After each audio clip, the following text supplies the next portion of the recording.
ഗാസയിൽ സമാധാനം പുനഃസ്ഥാപിക്കാനുള്ള board of പീസിലേക്ക് ഭാരതത്തെ ക്ഷണിച്ച് അമേരിക്ക. ഭാരതത്തിലെ അമേരിക്കൻ സ്ഥാനപതി സെർജിയോ ഗോറാണ് ഇക്കാര്യം സ്ഥിരീകരിച്ചത്. ഗാസയിൽ ശാശ്വത സമാധാനം ഉറപ്പിക്കാൻ ഒന്നിച്ച് പ്രവർത്തിക്കാമെന്നാണ് വൈറ്റ് ഹൗസ് കൈമാറിയ കത്തിൽ വ്യക്തമാക്കിയിരിക്കുന്നത്. കഴിഞ്ഞ ദിവസമാണ് ഡൊണാൾഡ് ട്രംപ് ബോർഡ് ഓഫ് പീസിലേക്ക് ടോണി ബ്ലെയർ, മാർക്കോ റൂബിയോ എന്നിവരെ നാമനിർദ്ദേശം ചെയ്തത്. വിവരങ്ങളുമായി ഇന്റർനാഷണൽ ഡെസ്കിൽ നിന്നും ഐസൺ ജോസ് ചേരുന്നു. ഐസൺ, കൂടുതൽ വിവരങ്ങൾ.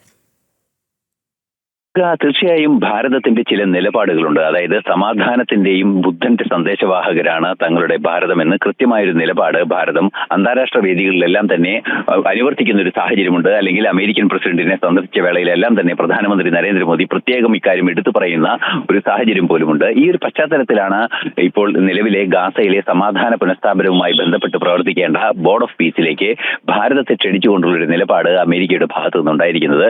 ഇത് സംബന്ധിച്ച് കൃത്യമായി വാഷിംഗ്ടണിൽ നിന്നും വൈറ്റ് ഹൗസിൽ നിന്നുമുള്ള കത്ത് ഭാരതത്തിന്റെ പ്രധാനമന്ത്രിയുടെ ഓഫീസിൽ എത്തിയെന്ന് ഭാരതത്തിലെ അമേരിക്കൻ സ്ഥാനപതി സെർജി ഗോർ സ്ഥിരീകരിക്കുകയും ചെയ്യുന്നുണ്ട്. ഇതിന്റെ പശ്ചാത്തലം പരിശോധിക്കുമ്പോഴാണ് ഗൗരവമേറിയ ആ ഇടപെടലിന്റെ സാങ്കത്യം നമുക്ക് ബോധ്യപ്പെടുക. തീർച്ചയായും ഭാരതത്തിന്റെ ഒരു ഇടപെടൽ അത് പല രീതിയിലാണ്. അതായത് നമുക്കറിയാവുന്നതാണ്, വലിയ തോതിൽ സാമ്പത്തികമായി മുന്നേറിയ ഒരു രാജ്യമാണ് ഭാരതം. അതുപോലെ തന്നെ വലിയ തോതിൽ സൈനികമായ ശേഷിയുള്ള ഒരു രാജ്യം കൂടിയാണ് ഭാരതം. തീർച്ചയായും സൈനിക ശേഷിയുടെ വിന്യാസമോ അല്ലെങ്കിൽ സൈനികമായ ഒരു ഇടപെടലോ ഇക്കാര്യത്തിൽ ഭാരതത്തിന്റെ ഭാഗത്തു നിന്നുണ്ടാകില്ല എന്ന കാര്യം ഇപ്പോൾ തന്നെ ഉറപ്പിക്കാമെങ്കിലും മറിച്ച് ആ സമാധാന പുനഃസ്ഥാപനത്തിന്റെ ഭാഗമായുള്ള മറ്റു പ്രവർത്തനങ്ങളിൽ കാര്യമായ ഇടപെടലിനുള്ള സാധ്യത ഒട്ടും തന്നെ തള്ളിക്കളയാനാവില്ല എന്നതാണ് യാഥാർത്ഥ്യം. പക്ഷേ ഇക്കാര്യം ഭാരതം സ്വീകരിച്ചുവോ അല്ലെങ്കിൽ ഭാരതം അക്കാര്യത്തിൽ ഏത് നിലപാട് സ്വീകരിക്കുന്നു എന്നത് സംബന്ധിച്ചെല്ലാം തന്നെ അടുത്ത കാത്തിരുന്ന് കാണേണ്ടതുണ്ട്. പക്ഷേ അമേരിക്കൻ പ്രസിഡന്റിന്റെ ഭാഗത്തു നിന്ന് ഇത്തരത്തിലൊരു കത്ത് ഭാരതത്തിന് ലഭിക്കുന്നു, അല്ലെങ്കിൽ ഇത്തരത്തിലൊരു ക്ഷണം ഭാരതത്തിന് ലഭിക്കുന്നു എന്നുള്ളത് ഭാരതം നാളിതുവരെ മുന്നോട്ട് വെച്ച ഭീകരവിരുദ്ധ നിലപാടുകൾക്കും അതുപോലെ തന്നെ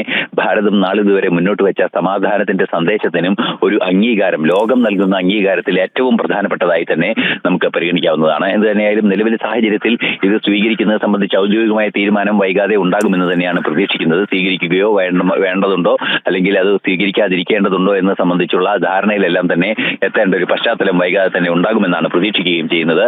എന്ന് തന്നെയായാലും നിലവിലെ സാഹചര്യത്തിൽ പ്രധാനമന്ത്രി നരേന്ദ്രമോദി നയിക്കുന്ന സർക്കാരിൽ ലോകത്തിനുള്ള അംഗീകാരം, ലോകത്തിനുള്ള വിശ്വാസം വർദ്ധിക്കുന്നു.